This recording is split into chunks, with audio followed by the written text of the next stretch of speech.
Greetings, friends. In this second part of the hidden origin of cities, we will analyze some old photographs that demonstrate the use of ancient technology in remote times. We will talk about Tartary and its connection with ancient cities. In the last video, we already talked about London and St. Petersburg, about the montages on their foundation, and the cataclysms that occurred to hide certain parts of history for plutocratic purposes. In this video, we will see conclusive evidence that will show us that there are many things that are hidden from us about energy and its use in ancient times, as well as the fascinating origins of all these. Let's start. One of the oldest cities in this known world is Paris, founded around 250 BC by ancient Celts descended from the Arcades of the island of Crete. Official history tells us that Paris was named like that after a Celtic tribe known as the Parisians settled there. Later, in the Roman era, from the 1st to 4th centuries, it was known as Laetasia. Mentioned for the first time in the writings of Julius Caesar. One of the most famous monuments of ancient Paris is the Pillar of Desnauts, or the Boatman's Pillar, decorated with ancient deities such as Vulcan, the god Pan, Venus, and Jupiter. So, let's analyze. It is commonly believed that the Celts lived and perished before the Roman Empire fell, which is false. The truth is that the Celts prevailed beyond the fall of Rome, only that they were under Roman rule or control until the fall of it. Then came under the control of the Germans. Could it be that this city has witnessed the change from the old world order to the new one? They tell us that it was renamed Paris until 360 AD under the control of the Roman Emperor Julian, who named it Civitas Parisiarum in honor of the original Celtic founders of the city. Then, why, if it was already called Laetasia, was been renamed in honor of a distant and rival culture whose people continue to exist? Let's remember the Greco-Egyptian era with Cleopatra and Marco Antonio. During that period, they tell us, a temple to the Egyptian goddess Isis was established in Laetasia. This corroborated due to the discovery of a statue of this goddess in the church of Saint-Germain-du-Pré in Paris. The statue, as well as the temple of Isis, were destroyed in 1514 by the Archbishop of Meaux. The Egyptian temples to Isis were called Papa, or enclosure that surrounds the house. According to this hypothesis, Par-Isis was the result of the juxtaposition, pair, and the name of the goddess, Isis, a word whose meaning was given in the cities of Egypt, to name the Egyptian goddess that surrounds the city. It is interesting to note that where the main temple of Isis once stood, is the place where the Cathedral of Notre Dame stands now. That's why Isis is still covertly praised even today. Another of the stories about the founding of Paris tells us about the fall of Troy, and how the survivors were led by the Prince of Troy, named Paris, to that province. This legend takes truth when analyzing the flag of Laetasia.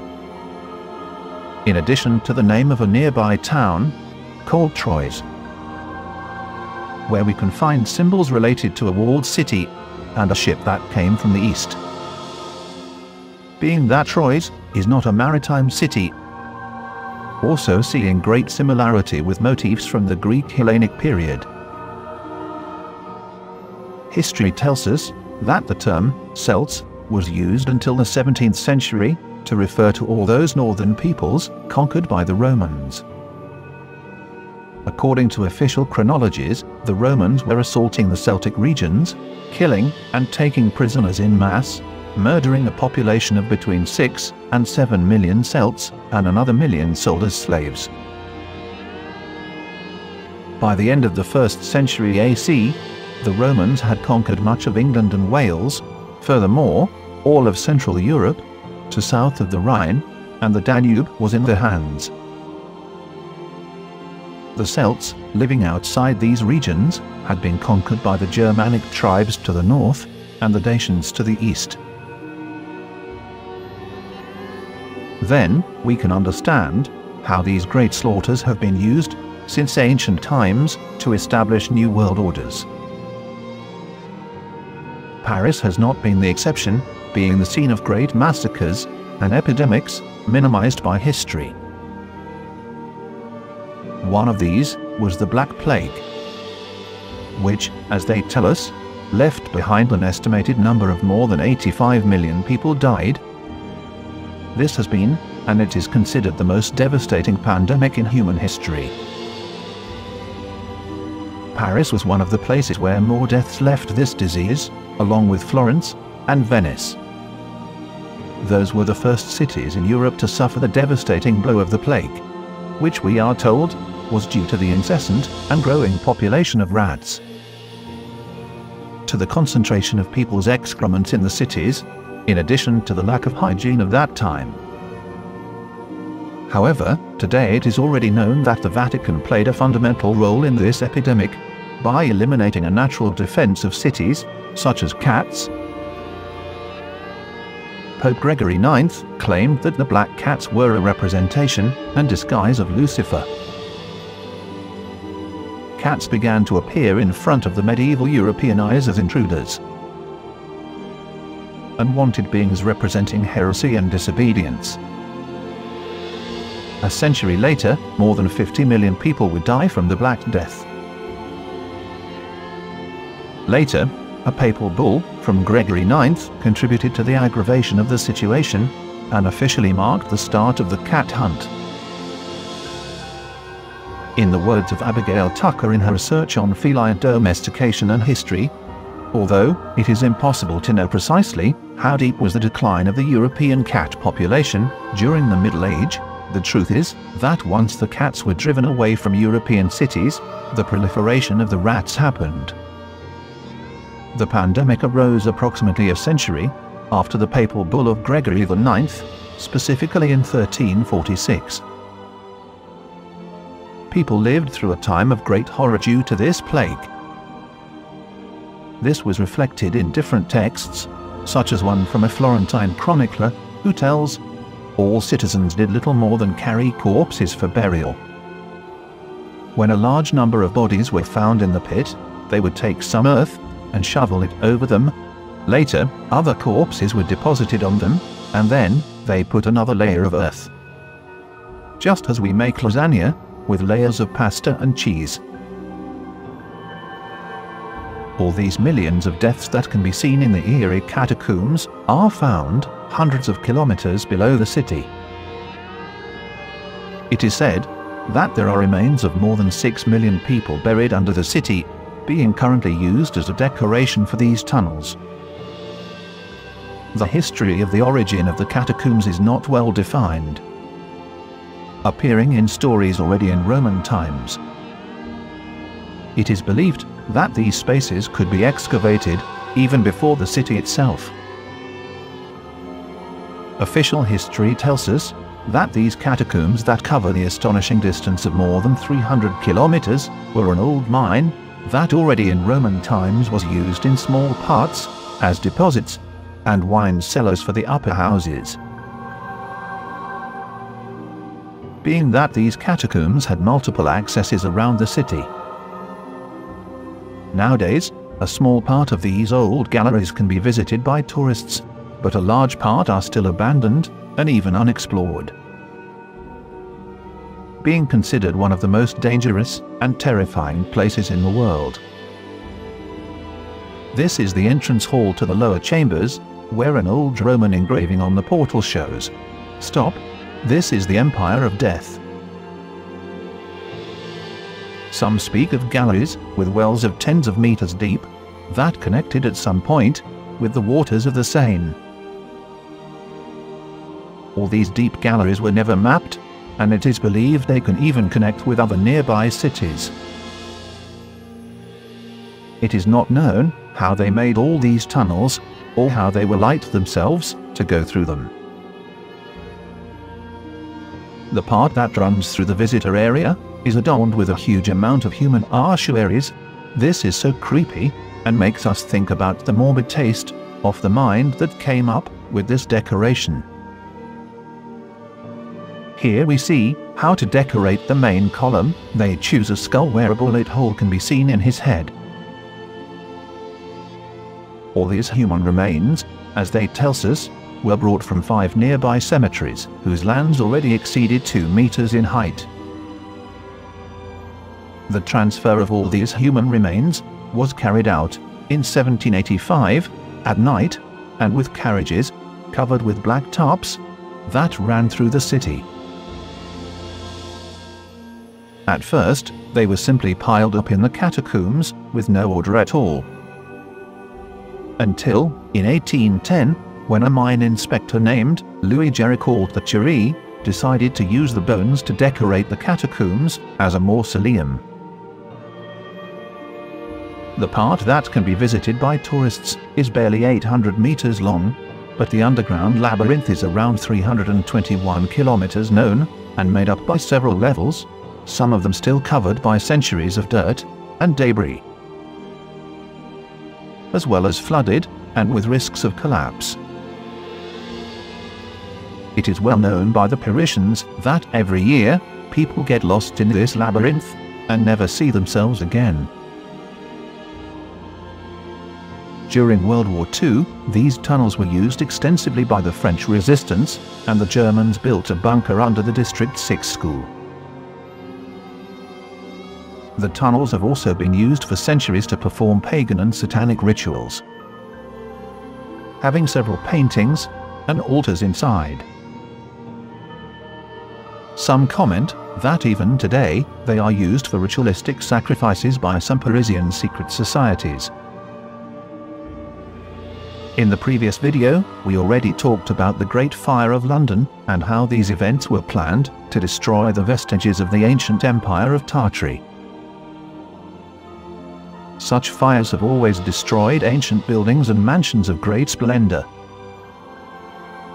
Paris has not been the exception, left in ruins during the planned fires of 1871, destroying the Royal Palace of Tuileries, the Library of the Louvre, the courthouse, the Ville Hotel, the Gare de Lyon, and the Palais d'Orsay, among many others, leaving the city practically in ruins. This is the same Ville Hotel that appears in a painting from 1583. In this way, we can understand that these buildings are much older. In this image of the Commune of Paris, we can see a very characteristic symbol. Could it be a coincidence? This is the Flag of Tartary.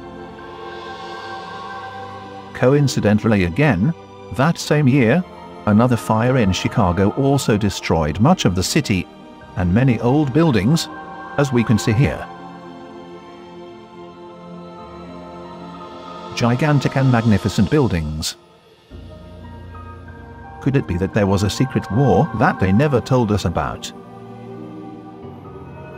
How is it possible for a fire to destroy stone block buildings and throw them everywhere like an explosion? Only in Chicago, that fire destroyed more than 17,500 buildings. Many of them very old, and with similar constructions and styles. Let us remember how history was written, and by whom. Could it be that they had an interest in destroying the ancient Tartarian buildings that they could not legally acquire? Such fires have occurred in all the great ancient cities with similar consequences.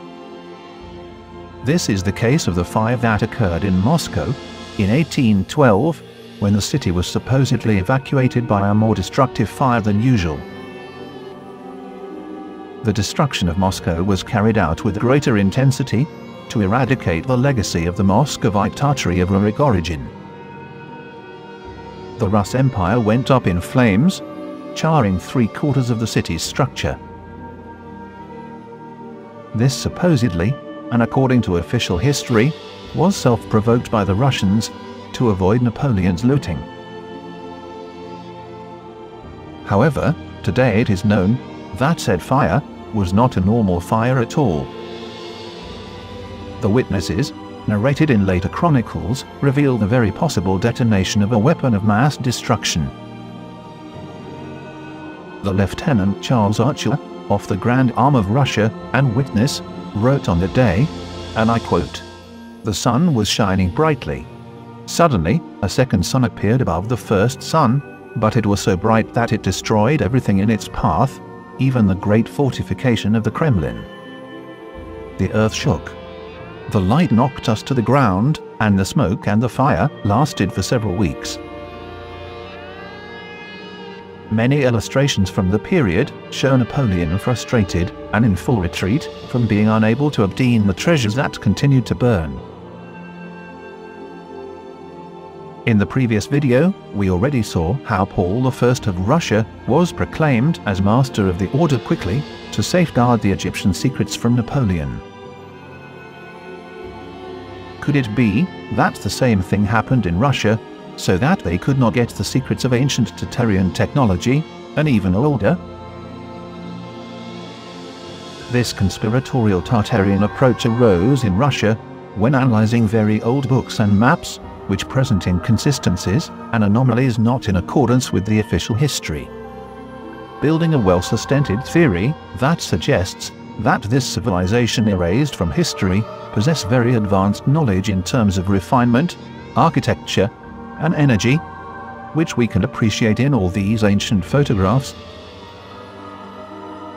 All this would suppose a tremendous worldwide historical covering indoctrination, as well as manipulation on the official historical information. But then, why don't we build with such detail and refinement anymore? In this modern times, it should be a lot easier to do, due to so-called technology. Why is it that building the old way becomes more and more difficult as we go back in history? All new buildings are so flimsy and spiritless, so much that they even quickly fall apart after just a few decades without maintenance. Let's look at these old images of buildings that no longer exist. How is it that the people of the past built with such imposing perfection? Why is that, as I said in another video, human society seems to be in a clear decline on all taste and refinement? How is that the ancient rival empires agreed to build their structures in the same way, but in very different times? We must understand that it is easier to invent 1,000 stories than to build 1,000 gigantic and splendid buildings. The current story was made up of lies and deceptions as a system of mass control and indoctrination. To prevent people from asking too many questions about their past and living only in their money bubble, and in vain problems linked to rampant consumerism. We must understand that they will never tell us the truth about a past and the glory that brought the origins of all those ancient sites of power extraction that we now call cities. This is the Louvre Pyramid in Paris, built in what would be the burned library of the Louvre.